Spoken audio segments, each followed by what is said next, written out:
Milestone tragedy সামাল দেওয়ার মতো প্রোটোকল নেই স্বাস্থ্য খাতের, নেই পর্যাপ্ত প্রশিক্ষণ, যার ফলে হতাহতের সংখ্যা নিয়ে তৈরি হচ্ছে বিভ্রান্তি। এমন দাবি স্বাস্থ্য বিশেষজ্ঞ ডাক্তার বেনজির আহমেদের। এছাড়া স্বাস্থ্য উপদেষ্টা এই সময়ে তার দায়িত্ব পালনে ব্যর্থ হয়েছেন বলেও মনে করেন তিনি। ২১ জুলাই মাইলস্টোন স্কুলে আছড়ে পড়ে বিমান বাহিনীর যুদ্ধ বিমান। মুহূর্তের মধ্যে ধরে যায় আগুন, হতাহত হয় অনেকে। আচমকা এ দুর্ঘটনায় হতবিহ্বল হয়ে পড়েন সবাই। তবে সেদিনের পরিস্থিতি সামাল দেয়া নিয়ে উঠেছে প্রশ্ন।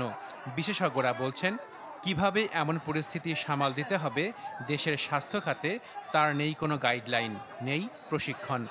ওখানে অ্যাম্বুলেন্স থাকবে এবং এই ধরনের লোক থাকবে যারা ওই মুহূর্তে ওই লোকটা যতটুকু অসুস্থ সেইটা ম্যানেজ করতে পারবে এবং হাসপাতাল পর্যন্ত যাওয়া পর্যন্ত উনি ওই গাড়িতেই থাকবেন এবং ডিটোরিয়েশন হতে দেবে না।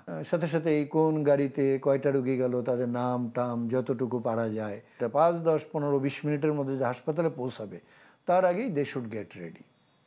পেশেন্টটা গেল, তাকে রিসিভ করা, তাকে অ্যাসেস করা, তাকে কোথায় কোনটাকে পাঠানো হবে। রিসিভ করার জায়গায় সবাই থাকবে না, আমাদের ডাক্তাররা যার যেখানে ডিউটি, যার যে ইউনিটে তারা সেইখানেই থাকবেন। এটা রিসিভ করে শুধু অ্যাসেস করে সেই জায়গায় দেবেন। শিয়া বাটার ও ভিটামিন ই সমৃদ্ধ লিলি হালাল বিউটি সোপ, তারুণ্যময় উজ্জ্বল ত্বকের জন্য। দগ্ধদের উন্নত চিকিৎসায় তাৎক্ষণিক ব্যবস্থা নেয় অন্তর্বর্তী সরকার। বিদেশ থেকে আনা হয় চিকিৎসক। তবে এর সমালোচনা করেন এ স্বাস্থ্য বিশেষজ্ঞ। আমাদের ওখানে যারা আছে এটা তো আজকাল না, আপনি বলেন ঢাকা মেডিকেল কলেজ থেকে শুরু করেন 15, 20, 25 বছর হবে। এখানে এক কোয়ালিফাইড ডাক্তার আছে। মাইলস্টোন ট্র্যাজেডির পর স্বাস্থ্য উপদেষ্টা তার দায়িত্ব সঠিকভাবে পালনে ব্যর্থ হয়েছেন বলেও দাবি তার। তা আমার মনে হচ্ছিল যে স্বাস্থ্য মন্ত্রণালয়ের যিনি উপদেষ্টা বা সহ উপদেষ্টা তার এটাকে কমান্ডার ইন চিফ হিসেবে দায়িত্ব নিয়ে নেওয়া উচিত ছিল সাথে সাথে।